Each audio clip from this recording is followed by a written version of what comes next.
سلام دوستان عزیز، امیدوارم که خوب و خوش باشین. صبحتون بخیر. امروز میخوام املت کدو رو بهتون آموزش بدم. برای این کار نیاز به 3 تا گوجه داریم که من این گوجه ها رو خورد کردم، آماده کردم با دستگاه. یه دونه پیاز نیاز داریم که این پیازم با دستگاه باز خورد کردم. 4 تا تخم مرغ نیاز داریم. مقدار تقریبا 1 قاشق غذاخوری کره نیاز داریم و یه دونه کدو که کدوها رو هنوز خورد نکردم، باید به صورت نگینی خورد بشه. مقداری نمک، فلفل، پاپریکا، زردچوبه و پودر سیر که من خیلی بهش علاقه دارم. اگر دوست دارین میتونین بزنین، اگر هم نه که اون دیگه بستگی به میل خودتون داره. خب در اینجا یه مقدار پنیر داریم، پنیر موزارلای رنده شده که اگر اینم باز بستگی به ذائقتون داره، اگه دوست دارین آخر سر میتونین روی املتتون اضافه کنین، اگر هم نه که میتونین اضافه نکنین. ببینید کدو رو، حالا اینو برای چی میخوام با دستم خورد کنم؟ بعضی جاها شما میرین یه موقع تخت کار ندارین یا چاقوی مناسب ندارین، مثل کمیون یا پیکنیکی جایی، میتونین اینا رو به این شکل نگینی خورد کنین. خیلی هم راحت و ساده است، چون وقتی که آدم میره پیکنیک یا کنیون دوست داره صبحانه مفصل بخوره. قشنگ به صورت نگینی خورد میشه.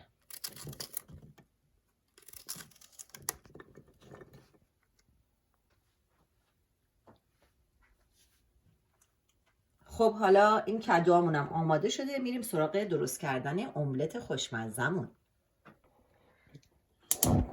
حالا مایتوبمون رو میذاریم رو گاز، یه مقدار داغ شه. کره رو میندازیم داخلش.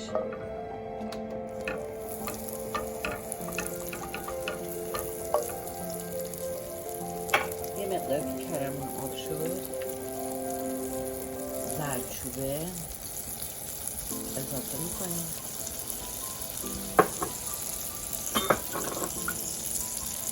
پیازا رو میریزیم داخلش.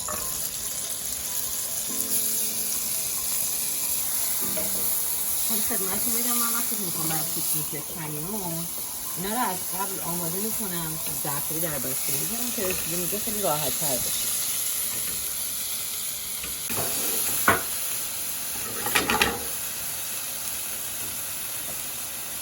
بعد از اینکه یه مقدار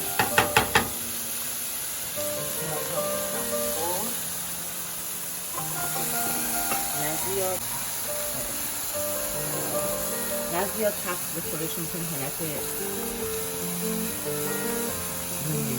سفته داشته باشه. کدوها رو داخلش اضافه میکنیم که یه مقدار تفت بخورم. خب در اینجا یه مقدار که کدوهامونم تفت خورد، فلفل سیاه اضافه میکنیم. حالا این فلفل سیاه و پاپریکا بستگی به ذائقه خودتون داره، هر چقدر دوست دارین. اگه تندتر دوست دارین بیشتر، اگه نه کمتر. اگر مثلا دوست ندارین چیزی تند میتونین اضافه نکنین. پودر سیرم اضافه میکنیم، بازم اینم بستگی به ذائقتون داره. سیر نمیزنم که یه موقع سیر تازه دهنم بو میندازه، اکثرا سر کار میرم. خیلی بهتره که نمک هم اضافه میکنیم.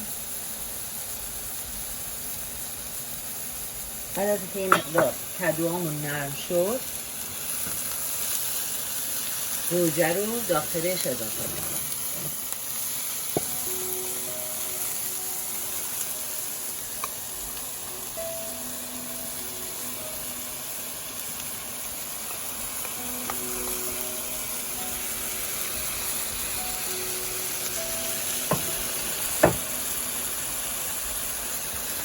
قشنگ دیگه بذاریم با این گوجه تفت بخوره، آب گوجه تقریبا کشیده بشه.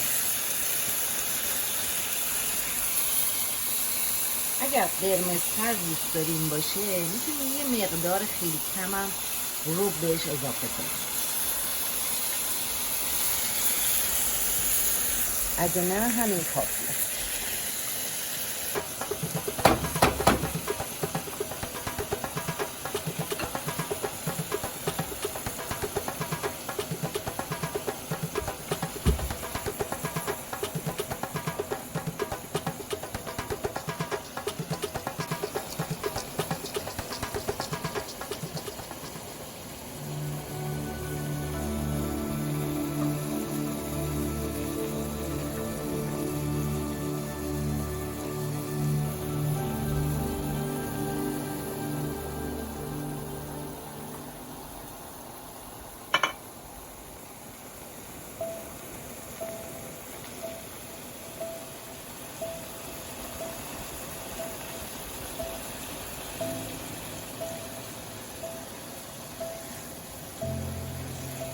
بعد از اینکه مقدار آبش کشیده شد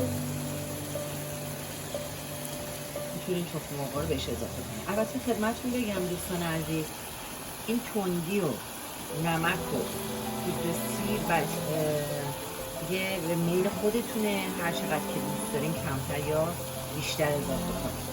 مثلا خانواده من بیشتر تند دوست دارن، من پاپریکا و فلفل سیرش بیشتر دوست دارم. خب در اینجا تخم مرغ هم اضافه میکنیم.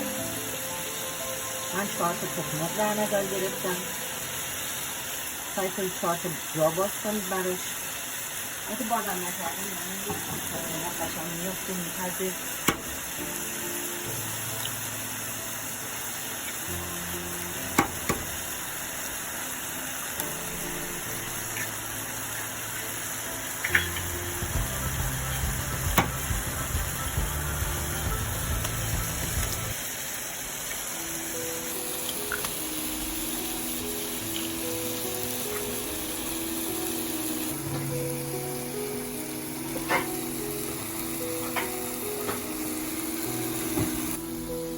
خب در اینجا در به ظرفمون هم میذاریم که روی تخم مرغمون هم پخته بشه.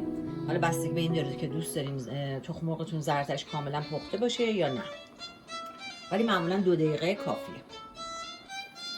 خب برای اینکه من یه مقدار پنیر موزارلا میریزم که هم املتمون خوشگل‌تر دیده بشه هم خوشمزه تر بشه. این هم باز بستگی به خودتون داره که بخواین استفاده کنید یا نه.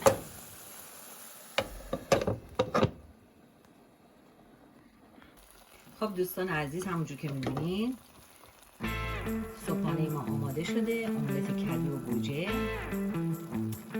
میریم که سروش کنیم. خب دوستان عزیز،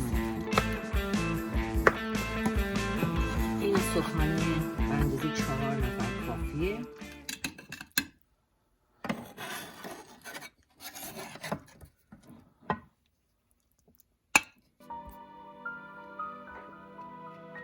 خب بریم مزه کنیم، ببینیم غذامون چجوری شده. مطمئنم که خوشتون خواهد اومد.